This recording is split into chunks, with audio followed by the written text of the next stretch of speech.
الحمد لله رب العالمين والصلاة والسلام على سيد المرسلين وعلى آله وأصحابه أجمعين أما بعد فأعوذ بالله من الشيطان الرجيم بسم الله الرحمن الرحيم إن الذين آمنوا وعملوا الصالحات كانت لهم جنات الفردوس نزلا خالدين فيها لا يبغون عنها حولا وقال رسول الله صلى الله عليه وسلم الدنيا سجن المؤمن وجنة الكافر أو كما قال عليه الصلاة والسلام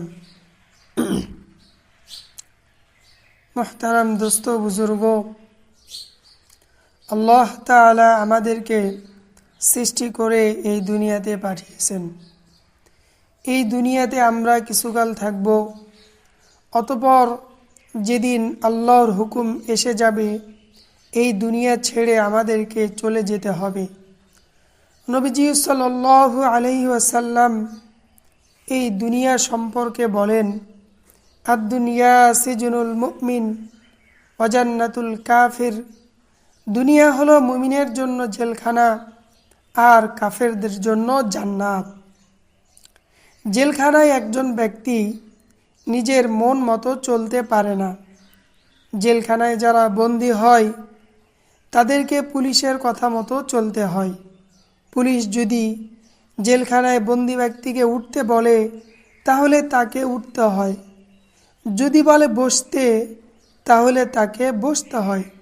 অনুরূপ একজন ইমানদার ব্যক্তি দুনিয়াতে নিজের মন মতো চলতে পারে না। আল্লাহর ভয়ে সে হারাম কাজ থেকে বিরত থাকে। তার মন চায় কোনো গুনাহের কাজ করতে, কিন্তু সে করতে পারে না। সে আল্লাহর মন মতো চলে, নিজের মন মতো চলতে পারে না। এজন্য দুনিয়াটা হলো মুমিনের জন্য জেলখানা।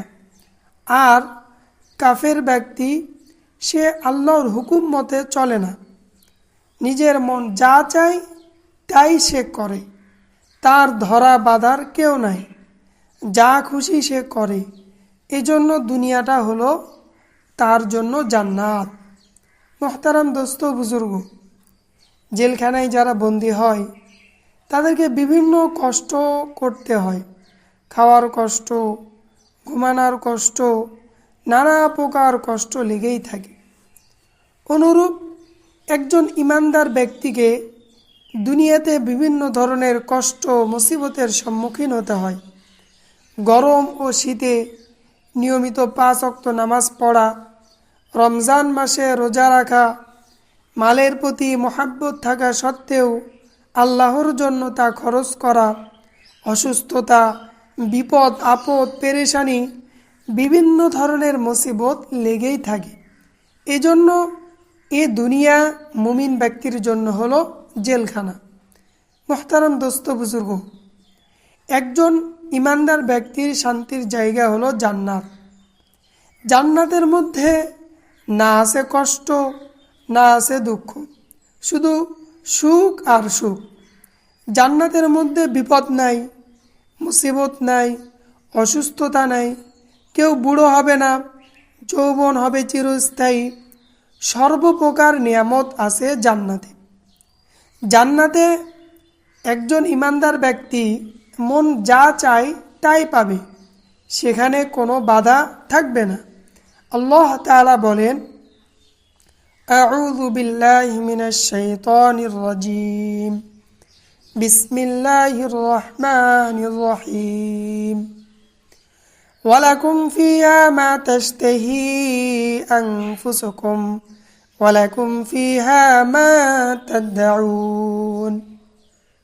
আল্লাহ তাআলা বলেন, ওয়ালাকুম ফিহা মা তাশতাহি আনফুসুকুম, তোমাদের মন যা কামনা করে সেখানে তা পাবে। ওয়ালাকুম ফিহা মা তাদউন, এবং তোমরা যা কিছু চাইবে তাও পাবে। মুহতারাম দোস্ত বুজুর্গ, জান্নাত পেতে হলে ঈমান ও আমল বানাতে হবে। ঈমান যদি না বানাই, আমল যদি না করি, তাহলে কিন্তু জান্নাত পাওয়া যাবে না। একজন ব্যক্তি কারো দোকানে কর্মচারী হিসেবে নিয়োগ হলো। এখন সে যদি কাজ না করে, তাকে কি বেতন দেওয়া হবে? দেওয়া হবে না। অনুরূপ আমরা যদি মেহনত করে ঈমান আমল না বানাই, আমাদেরকেও জান্নাত দেওয়া হবে না। আল্লাহ তাআলা বলেন, ইন্নাল্লাযীনা আমানু ওয়া আমিলুস সালিহাত, নিশ্চয় যারা ঈমান এনেছে এবং নেক আমল করেছে, কানাত লাহুম জান্নাতুল ফিরদাউসি নুজুলা, তাদের জন্য মেহমানদারি স্বরূপ জান্নাতুল ফিরদাউস রয়েছে। খালিদিনা ফিহা, তারা সেখানে চিরকাল থাকবে। লা ইয়াবগুনা আনহা হিওয়ালা, তারা সেখান থেকে অন্য কোথাও যেতে চাইবে না। মুহতারাম দোস্ত বুজুর্গ, এই বিশ্বজগতের মধ্যে যত জায়গা আছে, তার মধ্যে সবচেয়ে সুন্দরতম স্থান হলো জান্নাত। জান্নাতে এত নিয়ামত রয়েছে, যা দেখে জান্নাতি ব্যক্তি কখনো জান্নাত ছেড়ে অন্য কোথাও যেতে চাইবে না।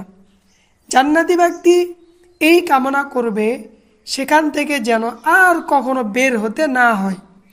মুহতারাম দোস্ত বুজুর্গ, যারা আল্লাহকে রব বলে স্বীকার করে নিয়েছে, যারা আল্লাহর প্রতি ঈমান এনেছে, যারা নেক আমল করেছে, কেবল তাদেরকেই আল্লাহ তাআলা জান্নাতে প্রবেশ করাবেন। আল্লাহ তাআলা বলেন, ইন্নাল্লাহা ইউদখিলুল্লাযীনা আমানু ওয়া আমিলুস সালিহাতি জান্নাত, নিশ্চয় আল্লাহ তাআলা জান্নাতে প্রবেশ করাবেন ওই সকল ব্যক্তিদেরকে যারা ঈমান এনেছে এবং নেক আমল করেছে।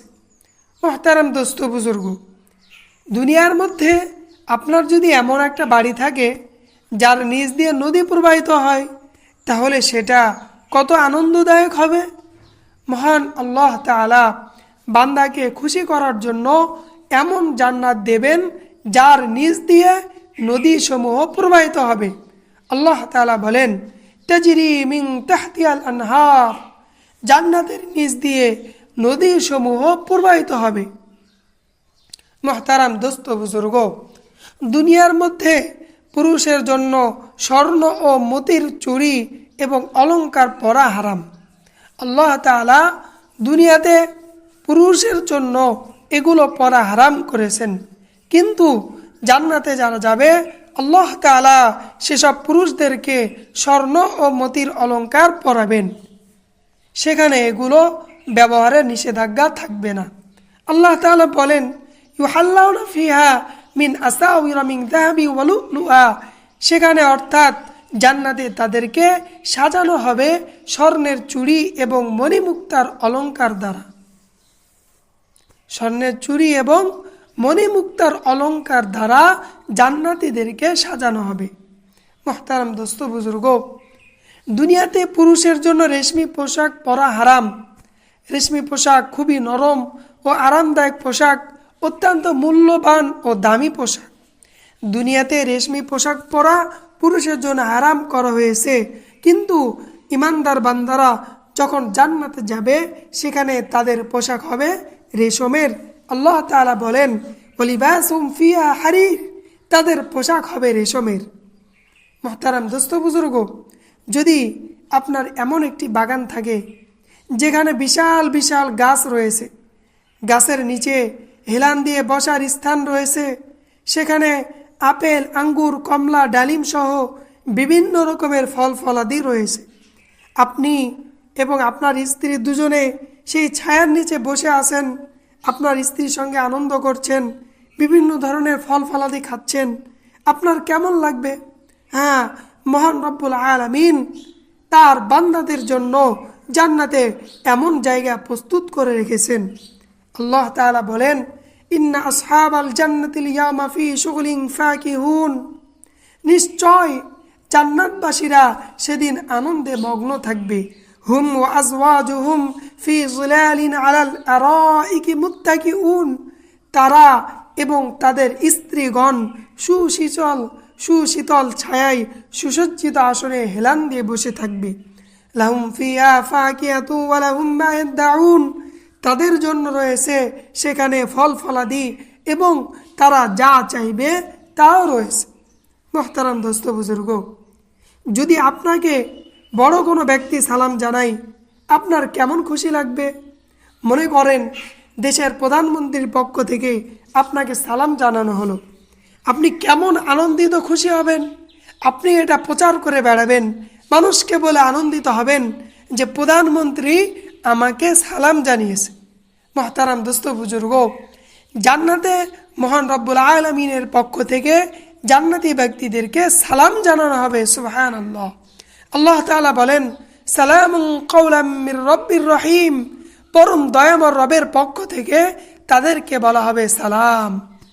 মোহতারাম দোস্ত বুজুর্গ, জান্নাতের সবচেয়ে বড় নিয়ামত হলো আল্লাহর দর্শন। জান্নাতি ব্যক্তিরা যখন আল্লাহর দর্শন লাভ করবে, তখন আল্লাহর দর্শনের মোকাবেলায় সমস্ত নিয়ামত তাদের কাছে তুচ্ছ মনে হবে। আল্লাহর দর্শন হবে তাদের নিকট সবচেয়ে বড় ও সুখকর নিয়ামত। আল্লাহ তাআলা বলেন, উজুহুন ইয়াউমাইযিন নাযিরাহ, সেদিন অনেক চেহারা চমকাতে থাকবে, ইলা রাব্বিহা নাযিরাহ, তাকিয়ে থাকবে তাদের রবের দিকে। মোহতারাম দোস্ত বুজুর্গ, আমরা কি চাই না আল্লাহ তাআলার সঙ্গে সাক্ষাৎ করতে? আমরা সবাই চাই মৃত্যুর পর যেন আল্লাহর দর্শন লাভ করি, আল্লাহকে দেখে চক্ষু দুটো শীতল করি। আল্লাহর সাক্ষাৎ লাভ করতে হলে কি করণীয়, এ ব্যাপারে আল্লাহ তাআলা আমাদেরকে কোরআনে জানিয়ে দিয়েছেন। আল্লাহ তাআলা বলেন, ফামান কানা ইয়ারজু লিকা রাব্বিহি, যে তার রবের সঙ্গে সাক্ষাতের আশা রাখে। ফামান কানা ইয়ারজু লিকা রাব্বিহি, যে তার রবের সঙ্গে সাক্ষাতের আশা রাখে, ফালইয়ামাল আমালান সালিহা, সে যেন নেক আমল করে, ওয়ালা ইউশরিক বিইবাদাতি রাব্বিহি আহাদা, এবং তার রবের ইবাদতে কাউকে যেন শরীক না করে। মোহতারাম দোস্ত বুজুর্গ, এই আয়াতের মধ্যে আল্লাহ তাআলা আমাদেরকে জানিয়ে দিলেন যে আল্লাহর সঙ্গে সাক্ষাৎ করতে নেক আমল করতে হবে। নেক আমলের মধ্যে নামাজ পড়া, রোজা রাখা, যাকাত দেওয়া, হজ করা, দান সাদকা করা, বিভিন্ন ধরনের নেক আমল আমাকে করতে হবে। তা আমি যদি নেক আমল না করি, আমি নামাজ পড়লাম না, জিকির করলাম না, তেলাওয়াত করলাম না, যাকাত দিলাম না, হজ করলাম না, সদকা করলাম না, আমি যদি নেক আমল না করি, তাহলে আমি কি আল্লাহর সঙ্গে সাক্ষাৎ করতে পারবো না? আমাকে জাহান্নামে যেতে হবে। এজন্য আমি যদি আল্লাহর সঙ্গে সাক্ষাৎ করতে চাই, তাহলে আমাকে নেক আমল করতে হবে। 2 নম্বর হলো ওয়ালা ইউশরিক বিইবাদাতি রাব্বি আহাদা, এবং এই ইবাদতগুলোর মধ্যে অন্য কাউকে শরীক করা যাবে না। অর্থাৎ লোক দেখানোর জন্য, সম্মান করানোর জন্য, সুখ্যাতি অর্জন করার জন্য কোনো আমল করা যাবে না। আমি নামাজ পড়বো আল্লাহর জন্য, আমি রোজা রাখবো আল্লাহর জন্য, আমি হজ করবো আল্লাহর জন্য, আমি দান সদকা করবো আল্লাহর জন্য, সব কিছু আমি করব আল্লাহর সন্তুষ্টির জন্য। মানুষ আমাকে নামাজি বলবে, মানুষ আমাকে রোজাদার বলবে, মানুষ আমাকে হাজি বলবে, মানুষ আমাকে দাতা বলবে, মানুষ আমাকে অনেক বড় পীর বুজুর্গ, অনেক ভালো ব্যক্তি বলবে।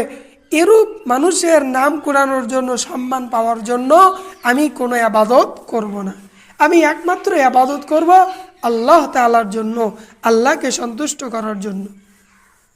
মুহতারাম হাজিরিন, অনেক সময় আমাদের বাসায় থেকে ঈমান আমলের তৌফিক লাভ হয় না। আমরা বাসায় থেকে ঠিকমতো নামাজ পড়া, অন্যান্য ইবাদত বন্দেগী করা, কোরআন তেলাওয়াত করা, জিকির আজগার করা, এগুলো আমাদের অনেক সময় সুযোগ হয় না, কাজের ব্যস্ততায় শিখতে পারি না, আমলের প্রশিক্ষণ হয় না। এজন্য আমাদেরকে আল্লাহর রাস্তায় বের হতে হবে।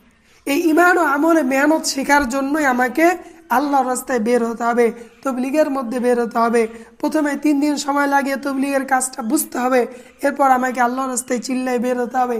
চিল্লায় বের হয়ে দীর্ঘ সময় যখন আমি মসজিদের পরিবেশে থেকে আমি ঈমান আমলের মেহনত করব, আমি এই দিনই আলোচনা শুনব, তখন আমার মধ্যে ঈমান ও আমলের একটা জজবা আসবে, আমলের প্রতি আগ্রহ আসবে, আমল করা আমার জন্য সহজ হয়ে যাবে। এজন্যই এই তবলিগের মেহনতে অনেক মানুষ দিনের পথে এসেছে, নামাজি হয়েছে। যারা মদখোর তারা মদ ছেড়ে দিয়েছে। অনেক ব্যক্তি যারা ব্যভিচার করতো ব্যভিচার ছেড়ে দিয়েছে, চুরি করতো চুরি ছেড়ে দিয়েছে, ডাকাতি করতো ডাকাতি ছেড়ে দিয়েছে। এই তবলিগের মেহনতের মাধ্যমে অনেক মানুষ দিনের পথে এসেছে।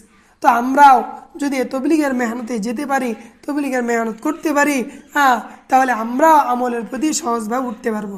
তাছাড়া আমাদের নবী সর্বশেষ নবী, আর কোনো নবী নেই। এই দিনের জিম্মাদারি এখন আমাদের প্রত্যেকের উপর। এই দিনের দাওয়াত দেওয়া, দিনের দাওয়াত নিয়ে পৃথিবীর আনাচে কানাচে ছড়িয়ে পড়া, এটা এই উম্মতের দায়িত্ব। আমি যদি শুধু আমার বাড়িঘর, আমার ব্যবসা বাণিজ্য, আমার কাজ কারবার এগুলো নিয়ে যদি আমি পড়ে থাকি, তাহলে নবীজির এই রক্ত মাখা দিন, যে দিনের জন্য নবীজি উহুদের ময়দানে রক্ত ঝরিয়েছেন, যেই দিনের জন্য নবীজি ক্ষুধার কারণে পেটে পাথর বেঁধেছেন, যেই দিনের জন্য নবীজি নিজের ঘর বাড়ি ছেড়ে মদিনায় গিয়েছেন, যেই দিনের জন্য নবীজি কত মেহনত মুজাহাদা কষ্ট করেছেন, কত তাকে তাইফের ময়দানে রক্ত ঝরিয়েছেন, কত কষ্ট করেছেন, এই দিন নবীজি রেখে গিয়ে আমাদের উপর জিম্মাদারি দিয়ে গিয়েছেন।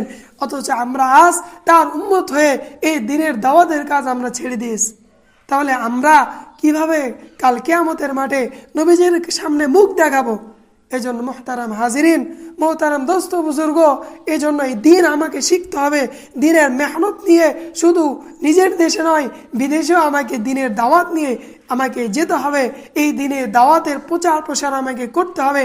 এটা এই উম্মতের সমস্ত উম্মতের উপর জিম্মাদারি। এজন্য ভাই, আমরা নিজ সময় করে আমরা আল্লাহর রাস্তায় বের হব। আল্লাহর রাস্তায় বের হয়ে তবলিগের মেহনতে গিয়ে আমরা দিন শিখব, দিনের মেহনত নিয়ে এই দিনের দাওয়াত শিখব, এবং আমরা এই দাওয়াত নিয়ে নিজ দেশ বিদেশ পৃথিবীর আনাচে কানাচে আমরা ছড়িয়ে পড়ব। আল্লাহ রাব্বুল আলামিন আমাদের সবাইকে দিনের উপর ওঠা, দিনের উপর চলা এবং দিনই দাওয়াত নিয়ে পৃথিবীর আনাচে কানাচে ছড়িয়ে পড়ার জন্য কবুল করে নিন এবং আমাদেরকে তৌফিক দান করুন। ওয়া আখিরু দাওয়ানা আনিল হামদুলিল্লাহি রাব্বিল আলামিন।